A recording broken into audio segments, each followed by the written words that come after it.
बहुत साल पहले एक मंदिर में रहता था एक धार्मिक व्यक्ति। लोगों के लिए वो पूजा पाठ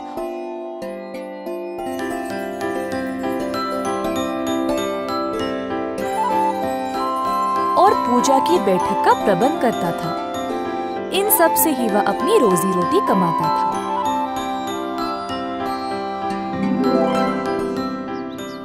धीरे धीरे काफी पैसे जमा हो गए और पुजारी जी अमीर बन गया और अपना सारा धन एक थैले में सुरक्षित रखता था। कई हफ्तों से एक ठग की बुरी नजर उस पुजारी जी और उनके धन पे थी।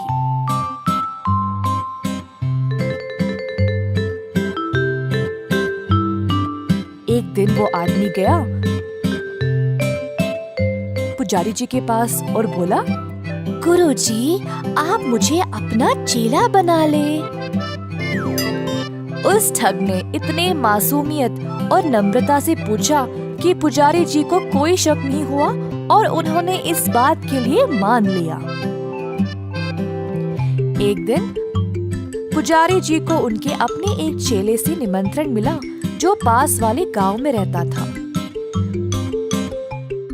पुजारी जी और ठग दोनों उस गांव के लिए निकल पड़े।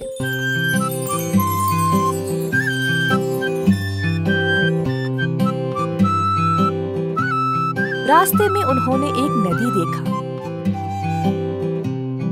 पुजारी जी ने कहा, बेटा, मैं नदी में स्नान के लिए जा रहा हूँ। मेरा वस्त्र पकड़ना और मेरे सामान की रक्षा करना।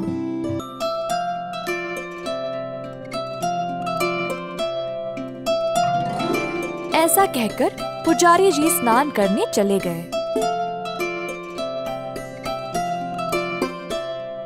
वो ठगी इंसान इसी सुनहरा मौका के इंतजार में था। पुजारी जी का पैसों का थैला लेके वहां से गायब ही हो गया।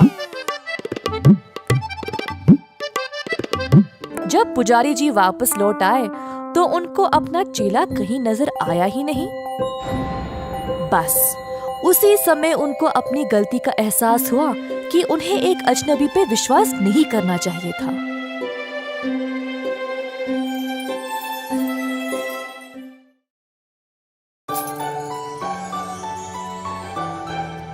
एक बार द्रोणा नाम का एक पंडित था जिसने अपनी जिंदगी के सारे सुख साधन त्याग दिए थे। एक दिन उनका भक्त उन्हें मिलने आया।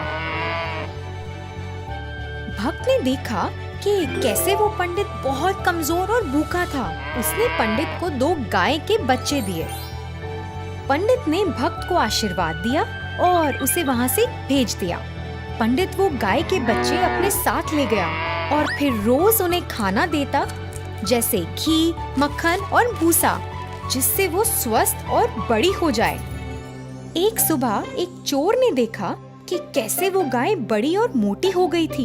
उसने उन्हें रात में चुराने का सोचा। उस रात वो चोर पंडित के घर की ओर जा रहा था। हे भगवान, ये क्या है? राक्षस प्रकट हुआ और बोला, मैं हूँ राक्षस सत्यवचन। तुम कौन हो? मेरा नाम राकेश है और मैं यहाँ से 2 मोटी गाय उस पंडित से चुराने आया हूँ। अच्छा, चलो हम दोस्त बन जाते हैं। मैं बहुत भूखा हूँ तो मैं उस पंडित को खा लूंगा, तभी तुम गाय चुरा लेना। राक्षस ने कहा। हाँ ठीक है, चलो, चोर बोला। चोर और सत्यवचन पंडित के घर पहुंचे।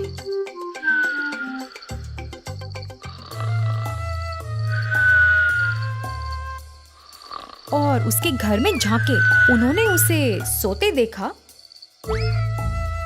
और सत्यवचन तो उसे खाने का इंतजार कर रहा था। जब उन्होंने पंडित को खराटे लेते देखा, वो घर में घुस गए। राक्षस बोला, चलो अब मैं इसे खाऊंगा, मैं बहुत भूखा हूँ।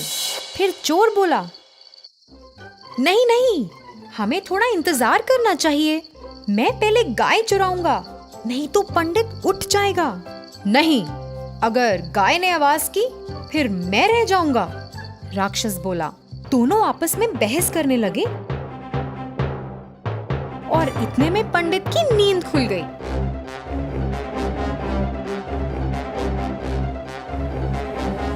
कौन है वहां?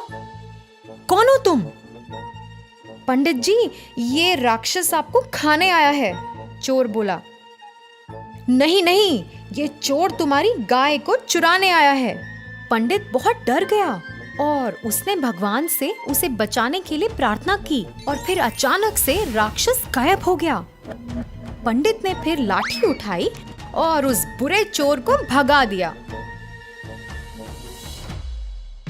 चोर तो अब भाग गया। मेरी गाय भी सही सलामत है और मैं भी जीवित हूँ। शुक्रिया भगवान जी। एक समय की बात है, एक पंडित था जो बहुत धार्मिक स्वभाव का था। वो अपने पड़ोसियों की सुख शांति और धन संपत्ति के लिए पूजा करके अपने लिए रोजी रोटी कमाता था। वो बहुत खुशहाल जिंदगी जी रहा था अपने पत्नी और बच्चों के संग। एक दिन पंडित पास के शहर में पूजा करने गया। जब पूजा समाप्त हुई, उसे पैसे की बजाय लोगों ने एक बकरी और कुछ केले दिए। पंडित ने खुशी से सब स्वीकार किया।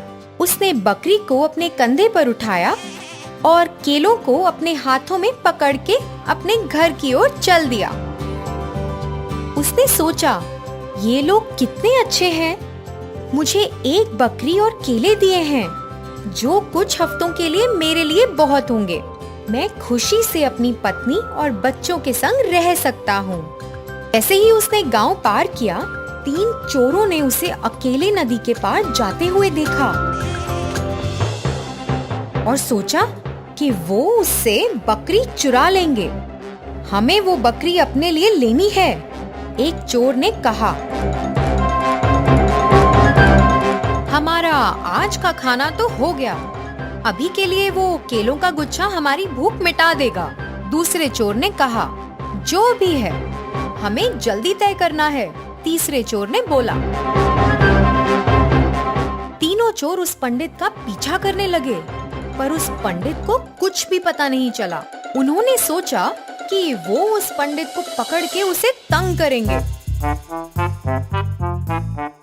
नदी को पार करते हुए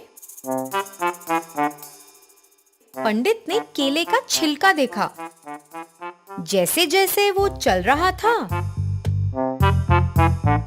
तीनों चोर उसके गुच्छे में से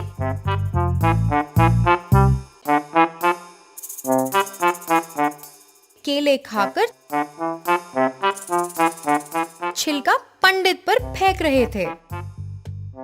छिलके देखते हुए पंडित परेशान सा होने लगा और सोचने लगा कि ये कहां से आ रहे हैं। उसे अभी तक पता ही नहीं लगा कि उसके केले का गुच्छा तो वहां था ही नहीं। अरे, ये क्या हो रहा है? इतने केले किसने खाए और यहाँ छिलके फेंक दिए?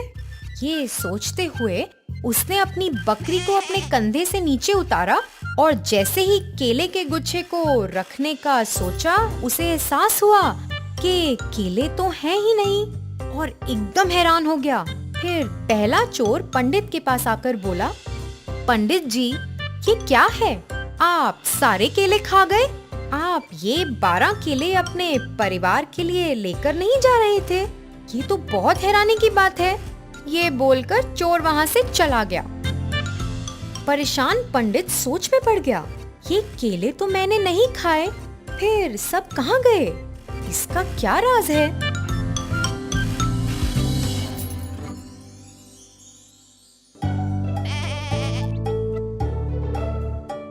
पंडित फिर चलता बना।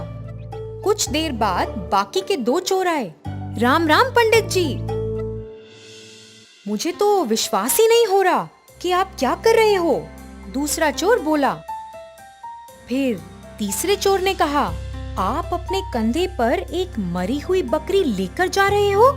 पंडित ने गुस्से से कहा, ये बकरी मरी हुई नहीं है, ये जीवित है। गुस्सा मत होइए पंडित जी, ये मरी हुई दिख रही है, मगर आप जो भी करेंगे ठीक ही होगा। दो चोरों ने कहा और हंसते हुए वहां से चले गए।